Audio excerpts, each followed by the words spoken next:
राम राम दोस्तों, जय बाबा नीम करौली महाराज जी की। आशा है कि आपके ऊपर भी बाबा नीम करौली जी की अपार कृपा होगी। आपके घर परिवार में सभी कुशल मंगल होंगे, यही मैं प्रार्थना करता हूँ। इस दिवाली आपके सारे संकट दूर हों। मेरे महाप्रभु बाबा नीम करौली जी और सभी देवी देवता आपके घर में कुशल मंगल रखे, खुशहाली लाए, अमृत वर्षा करे, धन वर्षा करे। यही मेरी प्रार्थना है, यही मेरी मंगलताएं। बहनें सभी को दीपावली की हार्दिक शुभकामनाएं। और आज मैं आपको दिवाली किस लिए, ये क्या कारण है, छोटी दिवाली और बड़ी दिवाली। आज के दिन बड़ी दिवाली से पहले दिन छोटी दिवाली को अयोध्या वासियों ने और वहाँ के प्रजाजनों ने अयोध्या को दुल्हन की तरह सजाया था। करी गई थी ये छोटी दिवाली को, उसी के लिए मैं आज आपको सुनाता हूँ। अयोध्या में श्री राम के स्वागत की तैयारी, भरत के साथ सबका श्री राम की अगवानी के लिए नंदीग्राम में पहुंचना, श्री राम का आगमन, भरत आदि के साथ उनका मिलाप और पुष्पक विमान को कुबेर के पास भेजना। सभी पूरा सुने मेरे भाई। श्री राम जी की अपार कृपा आपको मिलेगी, हनुमान जी की और बाबा नीम करौली जी की तो आपको मिलती ही है। आज तो श्री राम जी बड़े खुश हैं, मेरे प्रभु राम। जय श्री राम। प्रभु प्रभु, हे मेरे मालिक, मेरे राम, मुझसे कोई गलती हो जाए तो मुझे क्षमा कर देना। जय श्री 127वां सर्ग।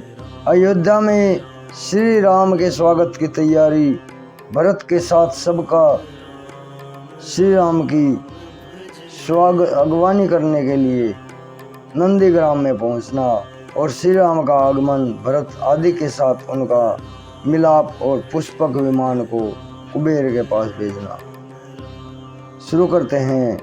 यह परमानंद में समाचार सुनकर शत्रु वीरों का संहार करने वाले सत्य पराक्रमी भरत ने शत्रुघ्न को हर्षपूर्वक आज्ञा दी। शुद्धाचारी पुरुष कुल देवताओं का तथा नगर के सभी देशवासियों का देव स्थानों का गाजे बाजे के साथ सुगंधित पुष्पों द्वारा पूजन करें। स्तुति और पुराणों को जानकर सूत समस्त वैतालिक भाट बाजे बजाने वाले और कुशल सब लोग, सभी गणिकाएं, राजरानियां, मंत्रीगण, सेनाएं, सैनिकों की स्त्रियां, ब्राह्मण, अक्षत्रिय तथा व्यवसायी संघ के मुखिया लोग श्री रामचंद्र जी के मुखचंद्र का दर्शन करने के लिए नगर से बाहर चलें।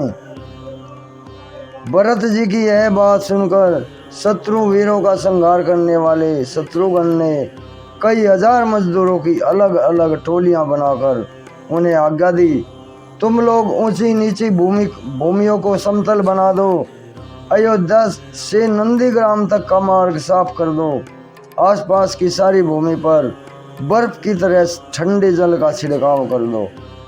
तत्पश्चात दूसरे लोग रास्ते में सब और लावा और फूल बिखेर दें। इस श्रेष्ठ नगर की सड़कों के अगल बगल में ऊंची पताकाएं फहरा दी जाएं। कल सूर्योदय तक लोग नगर के सब मकानों को सुनहरी पुष्प मालाओं, घनीभूत फूलों के मोटे गजरों, सूत के बंधन से रहित कमल आदि के पुष्पों और पचरंगे अलंकारों से सजा दें। राजमार्ग पर अधिक भीड़ न हो, इसकी वजह से व्यवस्था के लिए सैकड़ों मनुष्य सब ओर लग जाएं। शत्रुघ्न का यह आदेश सुनकर सब लोग बड़ी प्रसन्नता के साथ उसके पालन में लग गए। दृष्टि, जयंत, विजय, सिद्धार्थ, अर्थसाधक, अशोक, मंत्रपाल और सुमंत्र, ये आठों मंत्री ध्वजा और आभूषणों से विभूषित मतवाले हाथियों पर चढ़कर चले। दूसरे बहुत से महारथी और वीर सुनहरे रस्सों से कसी हुई हाथियों घोड़ों और रथों पर सवार होकर चले। ध्वजा पताकाओं से विभूषित हजारों अच्छे अच्छे घोड़े और घुड़सवारों तथा हाथों में शक्ति सृष्टि तथा पास धारण करने वाले सहस्रों पैदल योद्धाओं से घिरे हुए वीर पुरुष श्री राम जी की अगवानी के लिए चले। तदनंतर राजा दशरथ की सभी रानियां सवारियों पर चढ़कर कौशल्या और सुमित्रा को आगे करके निकली तथा कैकेयी सहित सब नंदीग्राम में आ पहुंची। धर्मात्मा एवं धर्मज्ञ भरत मुख्य ब्राह्मणों व्यवसायी वर्ग के प्रधानों वैश्यों तथा हाथों में माला लिए और मिठाई लिए मंत्रियों से घिरकर अपने बड़े भाई की चरण पादुकाओं को सिर पर धारण किए शंखों और भेरियों की गंभीर ध्वनि के साथ चले। उस समय बंदीजन उनका अभिनंदन कर रहे थे। श्वेत मालाओं से सुशोभित सफेद रंग का छत्र तथा राजाओं के योग्य सोने से मढ़े हुए 2 श्वेत चंवर भी उन्होंने अपने साथ में ले लिए। भरत जी के उपवास के कारण दीन और दुर्बल हो रहे थे। वे चीर वस्त्र और कृष्ण मर्ग चर्म धारण किए थे। भाई के आगमन की बात सुनकर पहल उन्हें महान हर्ष हुआ था। महात्मा भरत उस समय श्री राम की अगवानी के लिए आगे बढ़े। घोड़ों की टापों, रथ के पहियों की नेमियों और शंखों एवं दुदुम्बियों के गंभीर नादों से सारी पृथ्वी हिलती सी जान पड़ती थी। शंखों और दुदुम्बियों से ध्वनियों से मिले हुए हाथियों के गर्जन शब्द भी भूतल को कंपित सा कर देते थे। भरत जी ने जब देखा कि अयोध्या के साथ सभी नागरिक नंदीग्राम में आ गए हैं, तब उन्होंने पवन पुत्र हनुमान जी से कहा, वानर वीर, वानरों का चित्त स्वभावतः चंचल होता है। कहीं आपने भी उसी गुण का तो सेवन नहीं किया है? श्री राम के आने की झूठी ही खबर तो नहीं फैला दी? क्योंकि मुझे अभी तक शत्रुओं का संताप देने वाले रघुकुल भूषण आर्य श्री राम के दर्शन नहीं हो रहे हैं तथा इच्छानुसार रूप धारण करने वाले वानर भी कहीं दृष्टिगोचर नहीं हो रहे हैं। भरत जी का ऐसा कहने पर हनुमान जी ने सार्थक एवं सत्य बात बताने के लिए उन पर सत्य पराक्रमी भरत जी से कहा, मुनिवर, भारद्वाज जी की कृपा से रास्ते के सभी वृक्ष सदा फूलने फलने वाले हो गए हैं और उनसे मधु की धाराएं गिरती हैं। उन वृक्षों पर मतवाले भ्रमर निरंतर गूंजते रहते हैं। उन्हें पाकर वानर लोग अपनी भूख प्यास मिटाने लगे हैं। परंतप देवराज इंद्र ने भी श्री रामचंद्र जी को ऐसा ही वरदान दिया था। अतः भारद्वाज जी ने सेना सहित श्री रामचंद्र जी का सर्वगुण संपन्न सांगोपांग आतिथ्य सत्कार किया है। किंतु देखिए, अब हर्ष से भरे हुए वानरों का भयंकर कोलाहल सुनाई देता है। मालूम होता है कि इस समय वानर सेना गोमती को पार कर रही होगी। अतः सालवान की ओर देखिए, कैसी धूल की वर्षा हो रही है। मैं समझता हूँ कि वानर लोग रमणीय सालवन को आंदोलित कर रहे हैं। लीजिए, यह रहा पुष्पक विमान और दूर से ही चंद्रमा के समान दिखाई देता है। इस दिव्य पुष्पक विमान को विश्वकर्मा ने अपने मन के संकल्प से ही रच दिया था। महात्मा श्री राम ने रावण को बंधु बांधवों सहित मारकर इसे प्राप्त किया है। श्री राम का वाहन बना हुआ यह विमान प्रातःकाल के सूर्य की भांति प्रकाशित हो रहा है। इसका वेग मन के समान है। यह दिव्य विमान ब्रह्मा जी की कृपा से कुबेर को प्राप्त हुआ था। इसी में विदेह राजकुमारी सीता के साथ वे दोनों रघुवंशी वीर बंधु बैठे हैं और इसी में महातेजस्वी सुग्रीव और राक्षस विभीषण भी विराजमान है।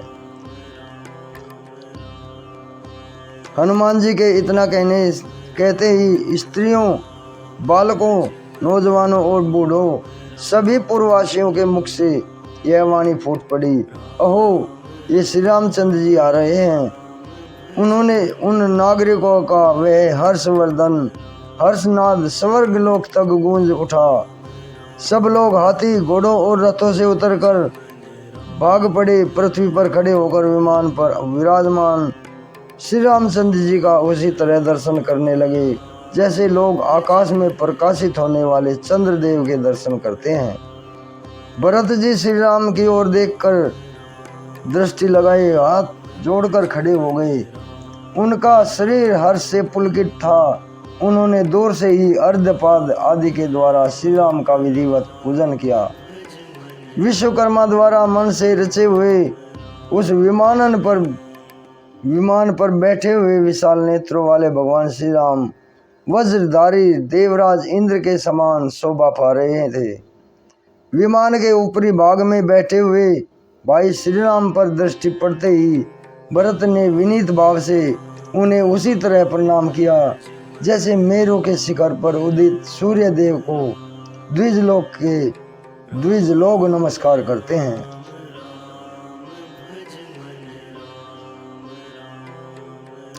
इतने में ही श्री रामचंद्र जी की आज्ञा पाकर वह महान वेगशाली हंस युक्त उत्तम विमान पृथ्वी पर उतर आया।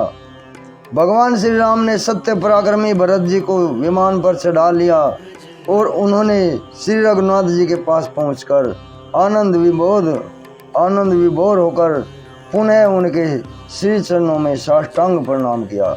दीर्घ काल के पश्चात दृष्टि पथ में आए हुए भरत को उठाकर श्री रघुनाथ जी ने अपनी गोद में बिठा लिया और बड़े हर्ष के साथ उन्हें हृदय से लगाया।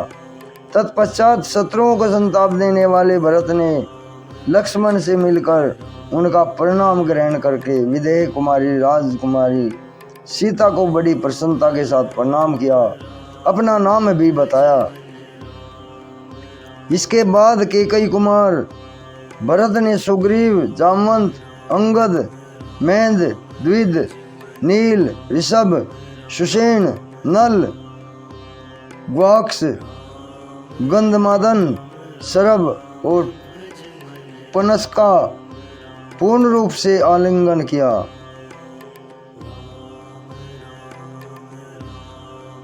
वे इच्छानुसार रूप धारण करने वाले मानव रूप धारण करके भरत जी से मिले और उन सब ने मान हर्ष से उल्लासित होकर उस समय भरत जी का कुशल समाचार पूछा। धर्मात्माओं में श्रेष्ठ महातेजस्वी राजकुमार भरत वानर राज सुग्रीव को हृदय से लगा लेते हैं और उनसे कहते हैं, सुग्रीव तुम हम चारों के पांचवें भाई हो, क्योंकि स्नेह पूर्वक उपकार करने से ही कोई भी मित्र होता है और मित्र अपना भाई ही होता है। अपकार करना भी शत्रु का लक्षण है। इसके बाद भरत ने विभीषण को सांत्वना देते हुए कहा, राक्षस राज, बड़े सौभाग्य की बात है कि आपकी सहायता पाकर श्री रघुनाथ जी ने अत्यंत दुष्कर कार्य पूरा किया है। इसी समय वीर शत्रुघ्न ने भी श्री राम जी और लक्ष्मण जी को प्रणाम करके सीता जी के चरणों में विनय पूर्वक मस्तक झुकाया। माता कौशल्या शोक के कारण अत्यंत दुर्बल और कांतिहीन हो गई थी। उनके पास पहुंचकर श्री राम ने प्रणाम करके उनके दोनों पैर पकड़ लिए और माता के मन को अत्यंत हर्ष प्रदान किया। फिर सुमित्रा और यशस्विनी के कई को प्रणाम करके उन्होंने संपूर्ण माताओं का अभिवादन किया। इसके बाद वे राजपुरोहित वशिष्ठ जी के पास गए। उस समय अयोध्या के समस्त नागरिक हाथ जोड़कर श्री रामचंद्र जी से एक साथ बोल उठे, माता कौशल्या का आनंद बढ़ाने वाले महाबाहु श्री राम, आपका स्वागत है, स्वागत है, स्वागत है। भरत के बड़े भाई श्री राम ने देखा खिले हुए कमलों के समान नागरिकों को की सैकड़ों अंजलियां उनकी ओर उठ रही हैं। तदनंतर धर्मज्ञ भरत ने स्वयं ही श्री राम की वे चरण पादुकाएं लेकर उन महाराज के चरणों में पहना दी और हाथ जोड़कर उस समय उनसे कहा, प्रभु, मेरे पास धरोहर के रूप में रखा हुआ आपका यह सारा राज्य आज मैं आपके श्री चरणों में लौटा देता हूँ। जय श्री राम। आज मेरा जन्म सफल हो गया है, मेरा मनोरथ पूरा हुआ। नरेश, आप श्री राम को पुनः अयोध्या में लौटकर आपको संभालना है। आप राज्य का खजाना सब देख लें। आपके प्रताप से ये सारी वस्तुएं पहले से ही 10 गुनी हो गई हैं। भरतवत्सल भरत को इस प्रकार कहते देख समस्त वानर और राक्षस राज विभीषण के नेत्रों से आंसू बहने लगे। इसके पश्चात श्री रघुनाथ जी ने भरत को बड़े हर्ष और स्नेह के साथ गोद में बैठाकर विमान के द्वारा ही सेना सहित उनके आश्रम पर गए। भरत के आश्रम में पहुंचने पर सेना सहित रघुनाथ जी विमान से उतरकर बोतल पर खड़े हो गए। उस समय श्री राम ने उस उत्तम विमान से कहा, विमानराज, मैं तुम्हें आज्ञा देता हूँ, अब तुम यहाँ से देव प्रवर कुबेर के पास ही चले जाओ और उन्हीं की सवारी में रहो।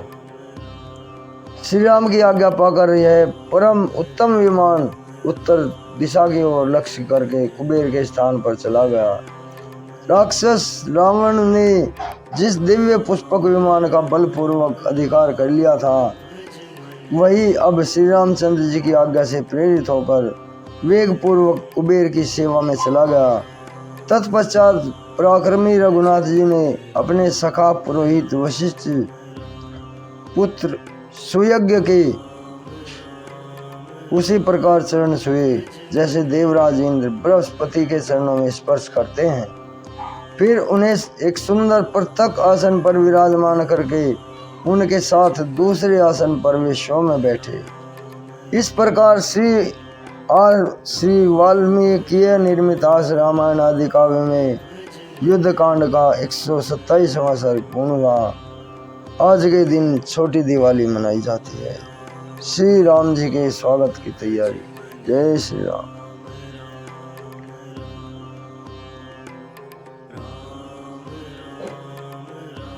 राम